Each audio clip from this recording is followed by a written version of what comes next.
And God said, "Let us make man in our image, after our likeness, and let them have dominion over the fish of the sea, over the fowl of the air, and over the cattle, and over all of the earth, and over every creeping thing that creepeth upon the earth." So God created man in his own image. In the image of God created he him. Male and female created he them. Genesis 1:26-27. Claiming to be wise, they became fools and exchanged the glory of the immortal God for images resembling mortal man and birds and animals and creeping things. Romans 1:22-23. The main question that I get asked about the past and history is, what happened? How could such an amazing advanced civilization be destroyed so easily and so quickly as it seems to have been? What force could do this? Are we talking war? Are we talking natural disasters? Or are we maybe talking invasion?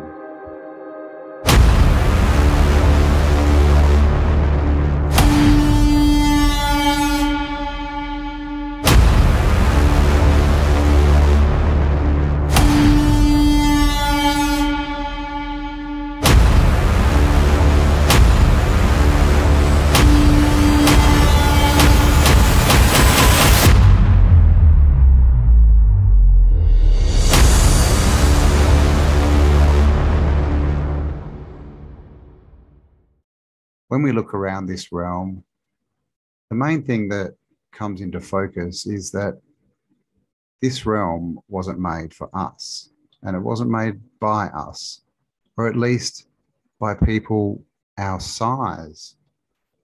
We all know that these buildings that we have are oversized, down to the doors, down to the lights in the street. So how did that civilization disappear? What happened to the giants? We also have the coneheads, Homo capensis, and they have been found all across the realm as well.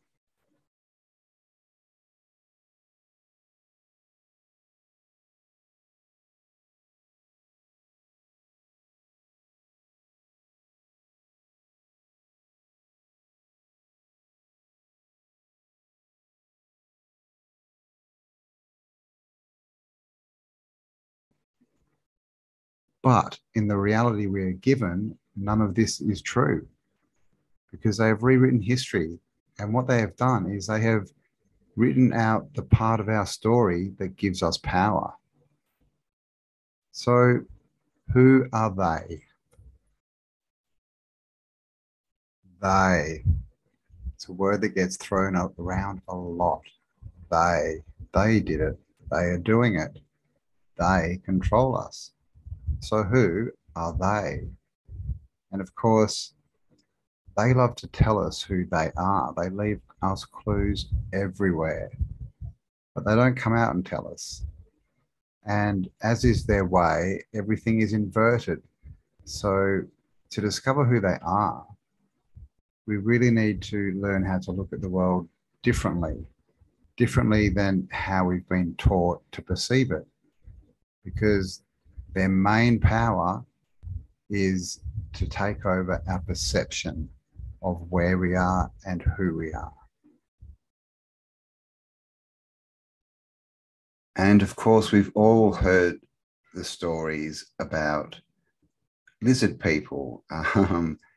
You know, the people in control may have scaly skin, shall we say. I'm not sure what I can say on this platform, but you know, we have these rumors, right? And obviously this story goes back to the Garden of Eden, where they talk about the snake infiltrating, which is of course another reptile. And we have so many stories, you know, of mer people, you know, different sort of scaly lizard people. You know, some are from underground, some are from outer space, apparently. And a large part of that narrative says that these reptilians have been here a long time, longer than us even in this realm. And that part of the narrative actually links up with a few other narratives like the Dead Sea Scrolls and the story of Gaia and the creation of the demiurge, and that goes into the archons, which we know. So there is definitely this narrative of, you know, another race maybe, or at least another type of entity down here with us. And it seems to be a jealous entity. It doesn't really like us, and it wants to be God. It wants to be God of this realm.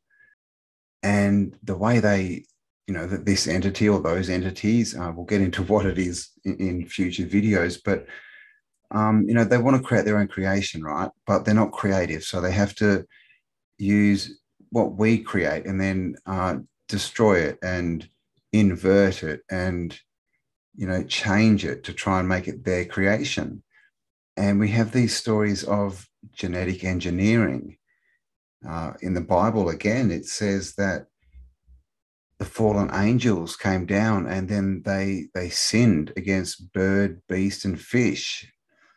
And you know, what is sin, right? Because all this goes back to the meaning of these words, because these books have been translated, you know, innumerable times and edited and all the rest we know. But you know, there is still some truth in them. But they obfuscate the meaning of all the words so that we can't understand what's going on, or understand, should I say. So what does sin mean? Because it also says that we, you know, mankind, man and woman, are born with sin because of the snake. So, and then of course the snake, we've got the caduceus, the symbol for medicine, medicine. So is this, you know, is sin maybe genetic engineering? Is that why we're born with sin? Because we've been genetically altered? And is this what sin was when they were sinning with bird, beast, and fish? You know, was this where all the chimeras came and all the cryptoids and these sort of fantasoid animals and monsters? Is that all the result of genetic engineering? Because we have, you know, a lot of evidence for these types of creatures being in this realm at some point at least. And these stories, like I mentioned, they're spoken about in all the ancient texts, you know, in the Bible, in the Quran, in the Vedic writings from India, you know, pretty much everything you can find, even in the Aurolinda book, it talks about these, you know, these people coming in and taking over by subversion, you know, what I call the whisperers.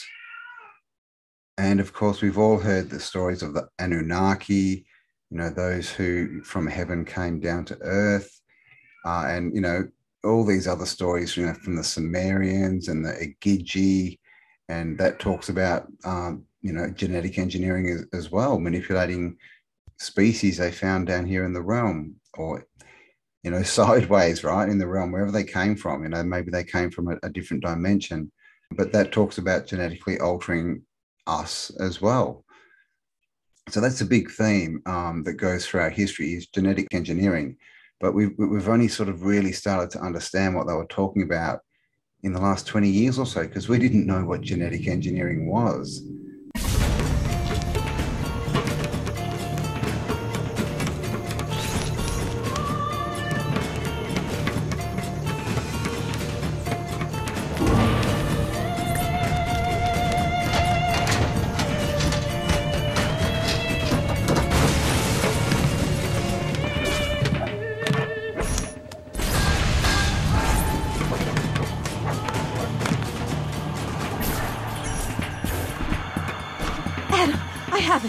Eve.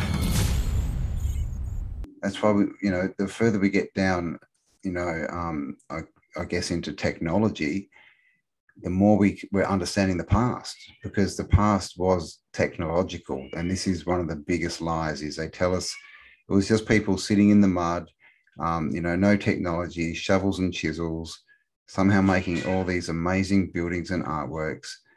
But I think the story is quite different, because when we look into it, there seems to be a lot of tech going on.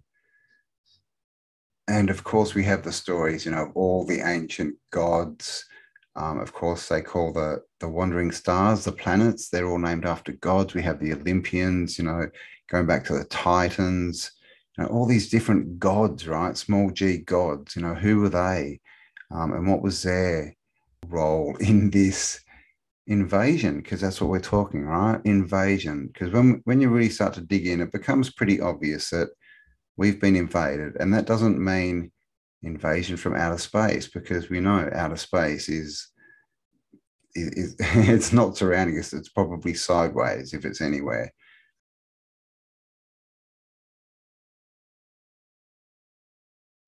We've all heard of the 13 families, of the bloodlines, of certain families who own and control certain industries in this realm. And those same families and lineages are always part of certain clubs or societies or groups. And these groups collectively control our reality, and they do it by controlling our perception. And we must be mighty powerful because they put most of their effort into controlling who we think we are and where we think we are. So when we are brought into this world, we know the first thing they do is they try and turn us into a person, into someone lost at sea, someone who they can claim. They can claim power and wealth from. Then, of course, they prick us and they want to get certain needles into us. And from then on, the assault starts. And it's in everything. It's in the food, it's in the water, it's in the air, it's in the education system, and it's in the rhetoric and the belief systems of people that get passed around as fact. And of course, after 12 years of school and all our peers and everyone around us chanting the same mantra, it's really no wonder that so many people succumb to the programming and start to see the world the way that these, let's call them parasites, want us to see it. So there you go, guys. Just a brief introduction. Part one of Did I Ever Tell You We've Been Invaded? And just to finish with, I'm just going to read If I Were the Devil by Paul Harvey from 1965. So stay awesome, guys. Enjoy this, If I Was the Devil, and I'll talk to you all on the next upload. Bye for now. If I were the devil, if I were the prince of darkness, I'd want to engulf the whole world in darkness. And I'd have a third of its real estate and 4/5 of its population. But I wouldn't be happy until I had seized the ripest apple on the tree. So I'd set about, however necessary, to take over the United States. I'd subvert the churches first. I'd begin with a campaign of whispers, with the wisdom of a serpent. I would whisper to you as I whispered to Eve, do as you please. To the young, I would whisper that the Bible is a myth. I would convince them that man created God instead of the other way around. I would confide that what's bad is good and what's good is square. And the old I would teach to pray after me, our Father which art in Washington. And then I'd get organized. I'd educate authors in how to make lurid literature exciting so that anything else would appear dull and uninteresting. I'd threaten TV with the dirtiest movies and vice versa. I'd peddle narcotics to whom I could. I'd sell alcohols to ladies and gentlemen of distinction. I'd tranquilize the rest with pills. If I were the devil, I'd soon have families at war with themselves, churches at war with themselves, and nations at war with themselves, until each in its turn was consumed. And with promises of high ratings, I'd have mesmerizing media fanning the flames. If I were the devil, I would encourage schools to refine young intellects but neglect to discipline emotions. Just let those run wild, and before you knew it, you'd have to have drug-sniffing dogs and metal detectors in every schoolhouse door. Within a decade, I'd have prisons overflowing. I'd have judges promoting pornography. Soon I could evict God from the courthouse, then from the schoolhouse, and then from the House of Congress. And in his own churches, I would substitute psychology for religion and defy science. I would lure priests and pastors into misusing boys and girls and church money. If I were the devil, I'd make the symbols of Easter an egg and the symbol of Christmas a bottle. If I were the devil, I'd take from those who have and give to those who want, until I had killed the incentive of the ambitious. And what do you bet I could get whole states to promote gambling as the way to get rich? I would caution against extremes and hard work in patriotism and in moral conduct. I would convince the young that marriage is old-fashioned, that swinging is more fun, and that what you see on TV is the way to be. And thus, I could undress you in public and I could lure you into bed with disease for which there is no cure. In other words, if I were the devil, I'd just keep right on doing what he's doing.